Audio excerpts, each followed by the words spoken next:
Di pertengahan Agustus ini, bayang-bayang ketidakpastian ekonomi kian berembuk tajam dan membuat gelisah. Harga bahan pokok terus merambat naik, ancaman krisis membayangi pasokan harian, dan nilai mata uang kita terus tergerus inflasi.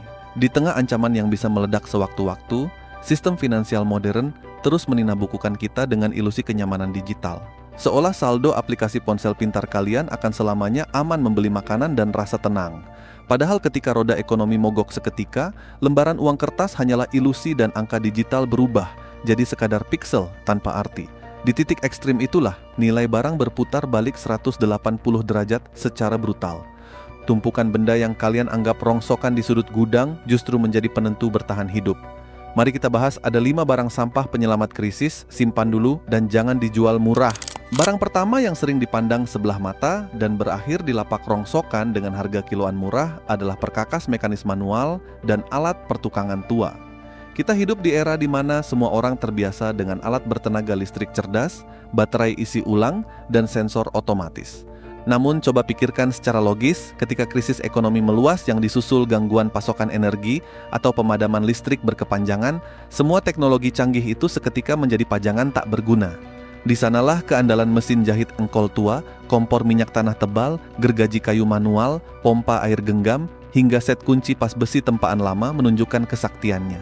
Barang-barang mekanis tanpa sirkuit elektronik ini dirancang bertahan puluhan tahun, mudah diperbaiki dengan alat seadanya, dan tidak membutuhkan daya listrik sama sekali. Ketika tetangga kalian bingung karena peralatan modern mereka mati total, barang yang sering dianggap sampah tua ini menjadi mesin penggerak kelangsungan hidup keluarga kalian, bahkan bisa menjadi mata pencaharian baru untuk membuka jasa perbaikan di tengah masyarakat yang panik. Jangan pernah menjual murah perkakas tua peninggalan orang tua atau kakek kalian hanya demi melapangkan ruang gudang. Karena dalam situasi sulit, ketahanan fisik benda mekanis adalah mata uang keandalan yang sesungguhnya. Barang kedua yang nilainya sering kali diremehkan adalah tumpukan logam bekas berkualitas tinggi dan sisa kabel kelistrikan tua. Di mata orang awam, potongan pipa tembaga, lempengan kuningan, hingga kabel tebal bekas renovasi rumah hanyalah limbah yang mengotori sudut pekarangan. Namun kalau gua boleh jujur, dalam peta ekonomi makro, logam industri khususnya tembaga dan kuningan adalah darah utama dari seluruh infrastruktur peradaban manusia. Saat krisis global melanda, rantai pasokan bahan mentah akan terputus total, harga penambangan melonjak, dan inflasi membuat nilai mata uang merosot tajam hingga tidak bernilai. Pada momen ekstrem tersebut, orang-orang akan berburu bahan mentah fisik untuk melakukan pemeliharaan mandiri atau memproduksi alat-alat darurat. Komponen elektronik lama dan kabel tembaga murni memiliki nilai lebur dan nilai guna yang luar biasa tinggi. Mengobrol barang-barang ini ke tukang loak dengan harga sangat murah adalah kekeliruan besar, karena kalian sebenarnya sedang membuang cadangan komoditas keras yang harganya di pasar gelap, atau sistem barter krisis bisa melambung berkali-kali lipat, melebihi nilai nominal uang kertas biasa. Barang ketiga yang tidak kalah krusial namun sering dianggap barang usang adalah perangkat komunikasi analog dan peralatan elektronik non-pintar. Ketika jaringan internet nasional mendadak mati, sinyal seluler hilang, atau terjadi gangguan serangan siber pada sistem perbankan dan telekomunikasi, ponsel pintar terbaru kalian yang harganya belasan juta rupiah itu seketika berubah menjadi ganjalan pintu yang mahal.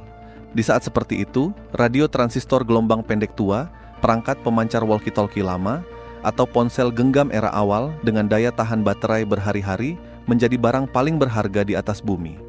Radio analog memungkinkan kita menerima berita, navigasi, dan petunjuk darurat langsung dari pemancar frekuensi tinggi tanpa bergantung pada server internet atau jaringan kabel serat optik. Informasi adalah aset termahal dalam kondisi krisis, dan siapa yang memegang kendali atas arus informasi dasar akan selalu selangkah lebih maju dibanding masa yang kebingungan. Mempertahankan radio tua dan perangkat komunikasi frekuensi rendah yang tersimpan di dalam lemari bukan bentuk romantisme masa lalu, melainkan langkah antisipasi strategis yang sangat cerdas. Barang keempat yang sering kali berakhir di tempat sampah atau dijual murah kiloan ke pengepul kertas adalah buku-buku panduan fisik, ensiklopedia praktis, dan buku teknik cetakan lama. Di zaman sekarang, kita begitu manja karena merasa semua ilmu pengetahuan bisa dicari dalam hitungan detik lewat mesin pencari di ponsel pintar. Tapi kita lupa bahwa dunia digital sangat rapuh, satu kedipan padamnya server pusat atau terputusnya akses internet akan menghapus seluruh akses kita terhadap pengetahuan praktis.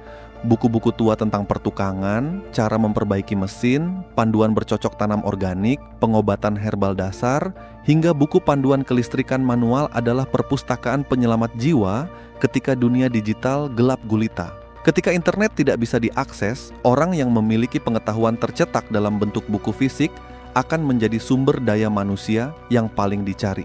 Kalian tidak perlu mencari koneksi sinyal hanya untuk membaca petunjuk cara memurnikan air bersih atau cara memperbaiki generator air jika panduannya sudah tersaji rapi di atas kertas fisik di hadapan kalian. Barang kelima yang kerap diabaikan karena dianggap wadah tak terpakai adalah botol-botol kaca tebal, jeriken bahan keras kualitas tinggi, serta wadah penyimpanan kedap udara. Di era kemudahan ini, kita terbiasa membuang wadah bekas setelah isinya habis. Padahal, dalam skenario krisis ekonomi yang parah, logistik penyimpanan adalah kunci utama bertahan hidup. Botol kaca tebal dan jeriken standar industri memiliki daya tahan luar biasa terhadap perubahan cuaca, kimia, dan korosi, menjadikannya sarana terbaik untuk menyimpan air bersih, bahan bakar, atau bahan pangan bertahan lama tanpa terkontaminasi mikroplastik atau kebocoran. Selain itu, wadah-wadah fisik ini dalam sistem ekonomi darurat akan berfungsi sebagai komoditas penukar yang sangat dicari. Orang boleh saja memiliki stok bahan bakar atau cairan medis, namun tanpa wadah penyimpanan yang aman dan netral, barang-barang tersebut tidak akan ada harganya. Menyimpan wadah-wadah berkualitas tinggi ini bukan berarti kalian menjadi penimbun sampah tanpa alasan, melainkan bentuk persiapan matang terhadap kerapuhan sistem distribusi logistik modern yang bisa ambruk kapan saja. Pada akhirnya, kita harus mulai bersikap kritis dan skeptis terhadap narasi konsumerisme modern yang terus memaksa kita membuang barang lama demi membeli barang baru yang bergantung penuh pada sistem terpusat. Krisis tidak pernah mengetuk pintu dengan memberikan peringatan manis terlebih dahulu. Ia datang tiba-tiba dan langsung menelanjangi betapa rapuhnya ketergantungan kita pada teknologi pintar. Mempertahankan barang-barang manual, berdaya tahan tinggi, dan memiliki nilai fungsi nyata bukanlah tanda keterbelakangan, melainkan bentuk kearifan lokal serta strategi bertahan hidup yang sangat logis. Mulai sekarang, periksa kembali gudang kalian. Pilah mana barang yang benar-benar rongsokan dan mana aset fisik bertahan hidup yang selama ini terselubung.